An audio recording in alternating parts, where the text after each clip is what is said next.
Today's video is sponsored by BetterHelp.com, and I've been with them for a long time. BetterHelp is an online platform where we found that you can effectively communicate with your therapist. Now, you begin by filling out a questionnaire, and then you'll be matched with a therapist within a couple of days. And if that match isn't ideal for you, you can certainly make an adjustment there. Now, you're going to be encouraged to journal, and also they have the availability for group therapy on a wide array of topics, and I really like that. So as the need exists, go ahead and take the necessary steps to get the help that you need. And just know that BetterHelp has a 4.5 rating on Trustpilot, so it indeed is a platform you can trust. There's a link below the video that will take you there.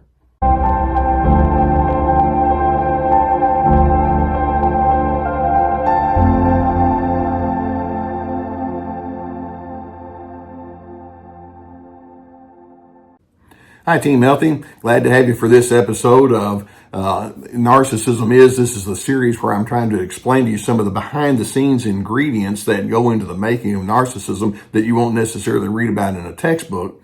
Today, we're going to tackle a difficult aspect of narcissism, and that is their abusiveness that they bring into the equation.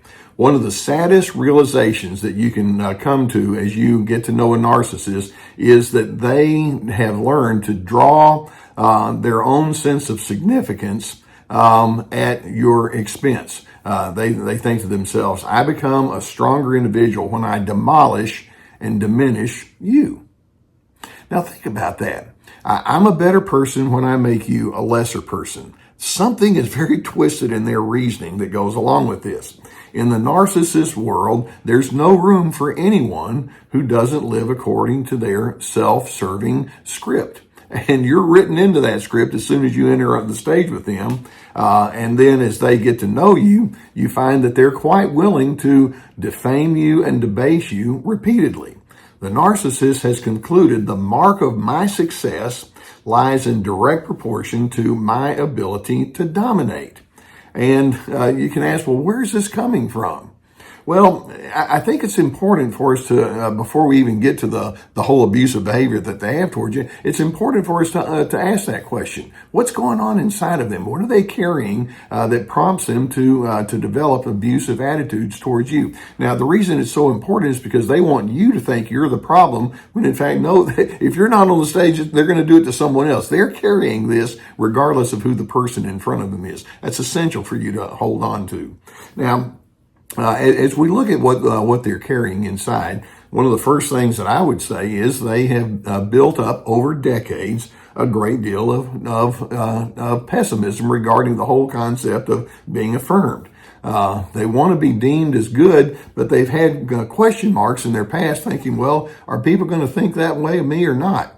That being the case, then, they have decided very early on, often subconsciously, that they'll compensate for that fear of being rejected by other people by developing an attitude of entitlement.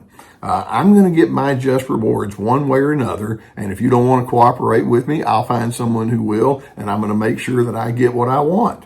That being the case, they develop their own self-serving idealistic notions about how they're supposed to be treated.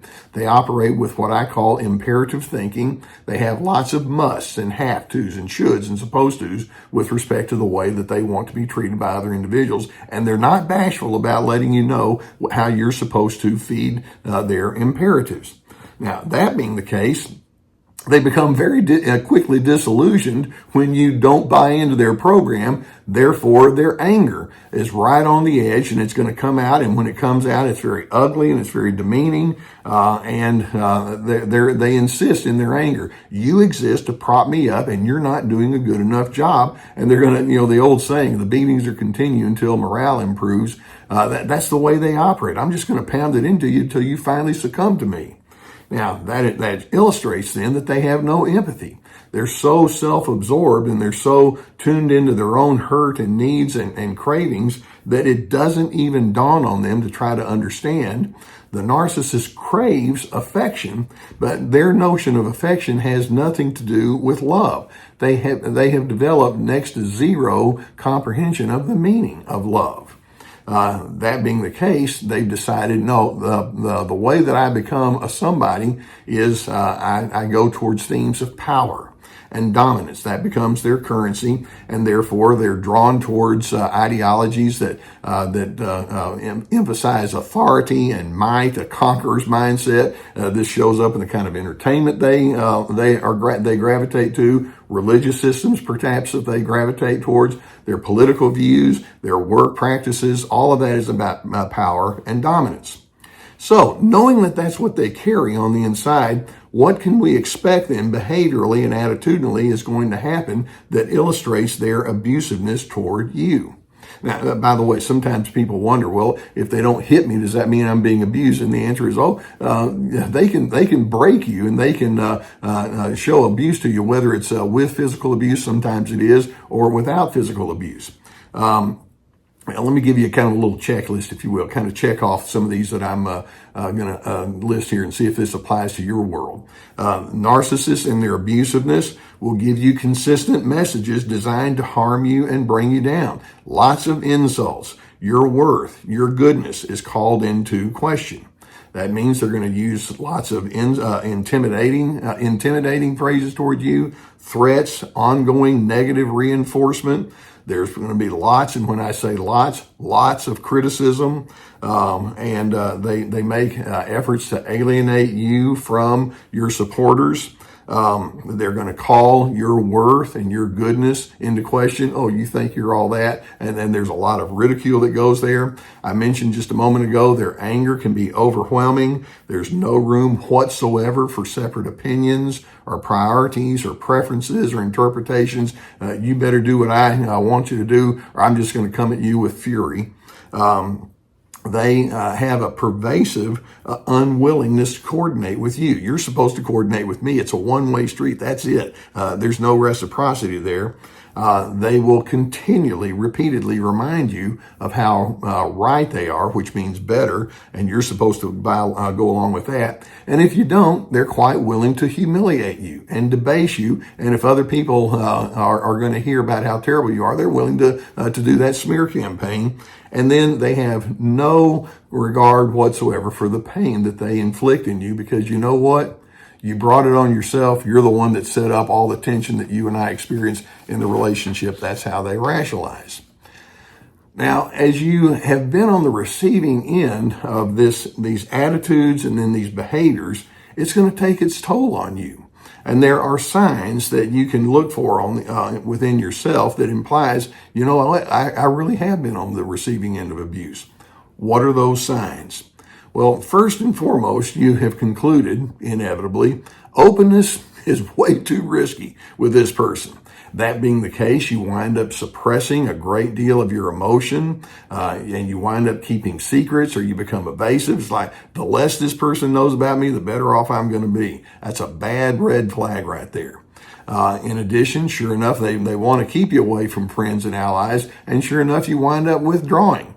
You feel deflated and defeated, and then you think to yourself, I'm just so tired of pretending. I'm so tired of giving the impression that I'm okay when in fact I'm a wreck on the inside. And then as time goes by, when you're on the receiving end of the narcissistic abuse, you begin to doubt your own common sense. There are times when people think, well, I'd rather do this, but I don't know. I've been told so many times how wrong I am, and then you know that you're going to be invalidated if you speak up, so you think, well, maybe I am the problem. And then what's worse is you can look back on your time with that narcissist, and you can say, you know what, my anger got triggered, and I found myself acting in ways or speaking in ways that I'm not proud of. I hate what I became when I was with that person. I know that there's a good individual inside of me, but when you've been exposed to narcissistic abuse, it just gets real pretty. And I remind people when that happens, keep in mind, nobody's an expert on how to handle narcissistic abuse well. And so if you respond poorly, it's like, yeah, you're set up to do that. So be very careful about getting too down on yourself because of that. In addition, sometimes as you are on the receiving end of abuse, there are various health issues that you'll experience, whether it's broken sleep or headaches or eating problems or alcohol abuse or gastrointestinal issues. Sometimes you wind up becoming a rebellious person. You do some acting out behind the scenes, and again, it's like, well, I'm just going to say, well, I'm just going to go for whatever I want, and I don't care what happens. Sometimes that happens. And then, like I say, you can have ongoing feelings of futility and hopelessness. Abuse is not a word for us to use lightly. And I know sometimes people will say, well, that was abusive, when in fact, you could say to them, you want to know what abusiveness is? I'll tell you what it is. At some point, if you've been on the receiving end of this abuse from a narcissistic individual and it seems to be ongoing, I'm hoping you can get to the point of realizing, I'm never going to be able to change the narcissist, but you know what? I can change me. And I want you to know, and I want you to hear this from my heart as powerfully as you can. When you get to that point, it's reasonable for you to say, I desire worthiness. I desire to be treated with dignity. I desire to be treated with respect. I desire to be treated with civility. I desire honor being given to me from time to time. I desire fair treatment. I desire kindness. And I desire mutuality. I want it to be a two-way street here. I desire peace. I desire understanding. I desire my own independence. Those things that you desire are reasonable, and it's fair for you to say that's part of my definition of a healthy relationship and a healthy me. Now, if the narcissist can't agree to what I just mentioned there and then just has no particular interest in making any kind of adjustments, then you know what that means? It's time for you to make some significant changes in who you're going to be with and who you're going to align yourself with, and what you're going to want to do as you recognize this pattern of abuse is to say, self-care is priority number one. Now, I hope the videos like this can give you some good awareness of what you might be dealing with. Like I say, abuse is not a simple topic, and it's not a word that we just want to throw around very fleetingly. But when you have been on the receiving end of that, I strongly mean it when I say you need to take care of yourself. Now, if you haven't hit that subscribe button, I would encourage you to do so, because we're going to keep more videos coming your direction. Now, with all of this, you know that I'm going to say something about getting some counseling, because that's what I do. I do it because I believe in it. And I'm hoping that as you realize, that you can do better, and if you need somebody that can help you sift it out, please get the help that you would need. Now, I've been sponsored for years by the people at BetterHelp.com. If you don't have someone in front of you that you can work with one-on-one, or if you would prefer differently than the face-to-face, it's a very viable online service. I've been using it for years. As the need is there, go to the link that we have below and get the assistance that you would need. Please take that step towards self-care. Now, in addition, I invite you to go to my website. I've got lots of resources on there. I have a deep history of webinars or seminars and teaching and all with respect to anger management. I have courses that feature at least 25 teaching videos per course. And you can do it at your own pace. It has handouts and guided questions. We have anger games. We have This Is Me, about establishing the necessary boundaries with that narcissist. We have one called Free to Be, about finding yourself despite their controlling inclinations, as well as Ready, Set, Connect, what healthy connections look like. I also have my 90-minute PowerPoint webinars that are available, along with hundreds of articles, and then my book. So we have lots of resources.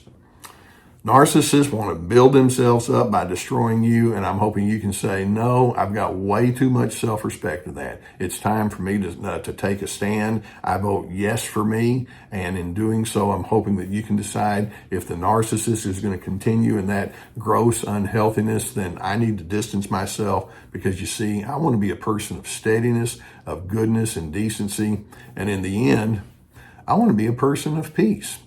I'd say that's a pretty reasonable goal for you.